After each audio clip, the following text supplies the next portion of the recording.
जय श्री कृष्णा, जय श्री राधे। आइए जाने कि भगवान श्री कृष्ण को सुदर्शन चक्र प्राप्त कैसे हुआ, कैसे वो सुदर्शन चक्र को अपने पास ग्रहण किए, किस प्रकार से उनको सुदर्शन चक्र की प्राप्ति हुई। तो आइए इस सुदर्शन चक्र के माध्यम को जाने। इस पीठ व्यास की ओर से आप सभी भक्त गणों को मेरा प्रणाम स्वीकार करें। राधे राधे, जय श्री कृष्णा, जय श्री राधे। महाभारत श्री कृष्ण के पहली उंगली में चक्र घूमते हुए देखते हैं। सभी कोई महाभारत अगर देखते होंगे तो भगवान श्री कृष्ण के पहली उंगली पर उनका सुदर्शन चक्र घूमता हुआ प्रकट होता है। और भगवान विष्णु का शास्त्र है, इन्होंने स्वयं तथा श्री कृष्ण अवतार में चक्र धारण किया है। हम जानते हैं कि इस चक्र को विष्णु ने गढ़वाल के श्रीनगर स्थित कमलेश्वर शिवालय में तपस्या करके प्राप्त किए थे। और सुदर्शन चक्र अस्त्र के रूप में प्रयोग किए जाने वाला एक चक्र जो चलाने के बाद वह अपने लक्ष्य पर पुनः वापस आ जाता है। और यह चक्र भगवान विष्णु को हरि स्वरलिंग अर्थात शंकर जी से प्राप्त हुआ था। सुदर्शन चक्र को विष्णु यम के कृष्ण अवतार रूप में धारण किया था। श्री कृष्ण ने ये चक्र में अनेक राक्षसों का वध भी किया है। और भगवान कृष्ण का ये सुदर्शन बड़ा अनमोल है, अमोघ है। पुराणों में उल्लेख भी मिलता है कि इस चक्र ने देवताओं की रक्षा था। राक्षसों का ये चक्र प्राणघात है। ये जब भीषण युद्ध होता है और जो राक्षसों पन पर आते हैं, जिनका वध होता है ये सुदर्शन चक्र से, वो भगवान कृष्ण का ये सुदर्शन चक्र है। और सुदर्शन चक्र एक ऐसा अचूक आश्रय था जिसे छोड़ने के बाद ये लक्ष्य का पीछा करता है और काम तमाम करता है। वही चक्र काम करके फिर उसी उंगली पर वापस आ जाता है। चक्र के विष्णु को तल्लीन उंगली में घूमते सबसे पहले ये चक्र उन्हीं के पास था। देवताओं के पास ही ये चक्र होता है और चक्र उसी मानव को प्राप्त होता है जिसे देवता लोक नृत्य करते हैं। और भगवान विष्णु को सुदर्शन चक्र की प्राप्ति से एक अन्य प्रसंग में एक बार जब दैत्यों ने अत्याचार बहुत बढ़ गया था तो सभी देवताओं श्री हरि विष्णु के पास आए। तब भगवान विष्णु ने कैलाश पर्वत पर जाकर भगवान की विधि पूर्वक आराधना लगाई और हजारों नामों से भगवान की स्तुति की।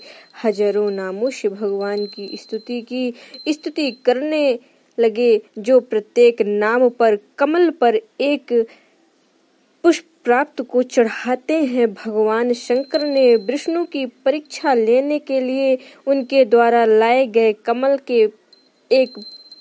कमल का फूल छिपा लिए थे। माया के रूप में विष्णु जी को ये पता नहीं चला तो एक फूल कम होने पर भगवान विष्णु घबराने लगे और भगवान विष्णु ने उसे ढूंढने लगे, परंतु फूल नहीं मिला। तब विष्णु ने एक फूल की पूर्ति के लिए उन्हें एक नेत्र निकाल कर दिए थे, शंकर जी को अर्पित कर दिए थे। विष्णु जी की भक्ति देखकर भगवान शंकर बहुत प्रसन्न हुए थे। भगवान शंकर की 3 नेत्र कैसे हुई? जब भगवान विष्णु का एक फूल गुम हो गया था तभी भगवान विष्णु उसे ढूंढते ढूंढते परेशान हो गए और जब वो पुष्प नहीं मिला तब अपनी एक नेत्र निकालकर भगवान शिव शंकर को दे दिए थे। और भगवान उनकी भक्ति पर प्रसन्न हो गए थे। शंकर बहुत प्रसन्न हुए और हरि के समक्ष प्रकट होकर वरदान मांगने के लिए कहा। तो विष्णु ने दैत्यों को समाप्त करने के लिए अजेय शस्त्रों को वरदान मांगा था। तब भगवान शंकर ने विष्णु को सुदर्शन की प्राप्ति की थी। जब भगवान शंकर को नेत्र की प्राप्ति हुई, तभी भगवान शंकर ने कहा कि भक्त, अब तुम मुझसे वरदान मांगो, मैं तुम्हें वरदान देता हूँ। तभी भगवान शंकर ने भगवान विष्णु को सुदर्शन चक्र की प्राप्ति की थी। विष्णु ने उस चक्र से दैत्यों का संहार किए। इस प्रकार देवताओं को दैत्यों से मुक्ति मिली और सुदर्शन चक्र उनके स्वरूप के साथ सदैव के लिए जुड़ गया। और भगवान विष्णु श्री कृष्ण ने इस चक्र से अनेक राक्षसों का वध किया था। तब भगवान विश्वकर्मा की बेटी का विवाह भगवान सूर्य से हुआ था। तब जब बेटी की शादी के बाद भी उनकी बेटी खुश नहीं रहती थी। सूर्य की गर्मी और उनके ताप के कारण वो अपना जीवन जी नहीं पा रही थी। और फिर बेटी के कहने पर भगवान ने सूर्य से चमक और ताप ली उपवक ताप का निर्माण किए। इसके बाद ही साथ भगवान शिव के त्रिशूल, भगवान विष्णु के सुदर्शन चक्र का निर्माण हुआ था। और प्राचीन काल में और प्रमाणिक शास्त्रों में ऐसी मान्यता है कि भगवान शंकर ने किया था ये शस्त्रों का निर्माण। उसके बाद भगवान विष्णु को सौंप दिया गया। चक्र कैसे प्राप्त हुआ और विष्णु जी की इस विषय में एक कथा और प्रचलित है कि प्राचीन समय में बुद्धमन्यु नामक एक ब्राह्मण थे। वो वेदों के ज्ञाता थे। उनकी अत्रि नाम की एक पत्नी थी। सदा नाम चार युक्त थी। लोक धर्म उन्हें शीला के नाम से बुलाते थे। इस ब्रह्मा का एक पुत्र भी था जिसका नाम उपमन्यु था। परिवार प्रत्यंततः में पल रहा था। गरीबी इस तरह थी कि धनुशीला अपने पुत्र को दूध भी नहीं दे सकती थी। वो बालक टूट के श्वास से अग्निभिन्न था और घुलनशील ने उसे धनुशीला माता जो थी वो दूध के रूप में उन्हें चावल का धुला हुआ पानी पिलाया करती थी। दूध कह करके उसे पिलाया करती थी। एक दिन ऋषि वित्तमन्यु ने अपने पुत्र के साथ कहीं प्रीति भोज में गए तो वहां उपमन्यु ने दूध से बनी हुई खीर का भोजन किया। तब उसे दूध का वास्तविक स्वाद का पता लगा कि ये दूध है कि पानी। तब उन्हें पता हो गया कि दूध का स्वाद कैसे होता है। घर आकर उसने चावल की धोवन को पीने से इनकार कर दिए। दूध पीने के लिए हठ पर बड़े बालक ने से उनकी माँ धनुशीला ने कहा, यदि तुम दूध तो क्या उससे भी अधिक पुष्टिकर तथा स्वाद युक्त दूध पीना चाहते हो तो वीर महादेव की सेवा करो और उनकी कृपा से तुम्हें दूध शुद्ध जल की प्राप्ति होगी। और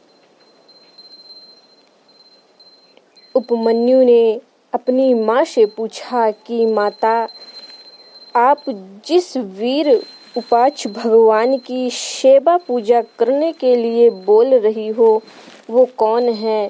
बोले धनुशीला ने अपने पुत्र को बताया कि प्राचीन काल में श्री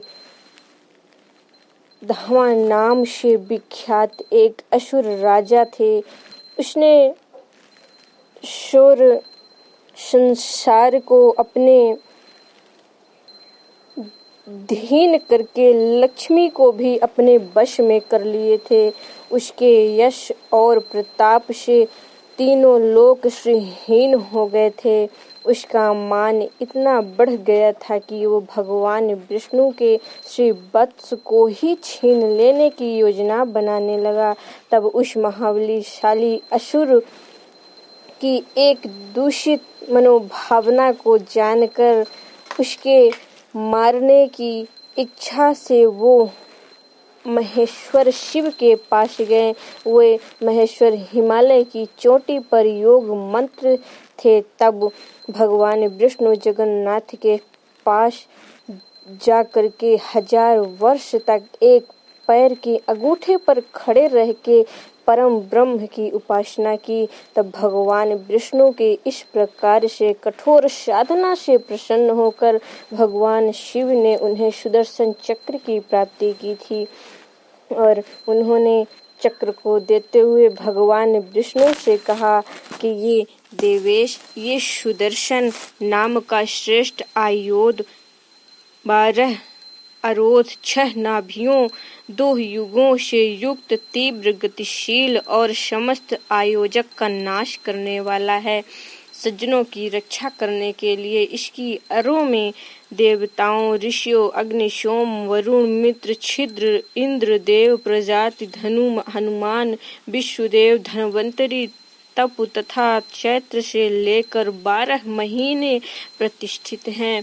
आप इसे लेकर निर्भीक होकर शत्रु का संहार करें और उन्हें उस चक्र से असुर श्री धामा को उस चक्र से परास्त करके मार डाला था। इस आयुक्त की खासियत थी कि इसे देरी से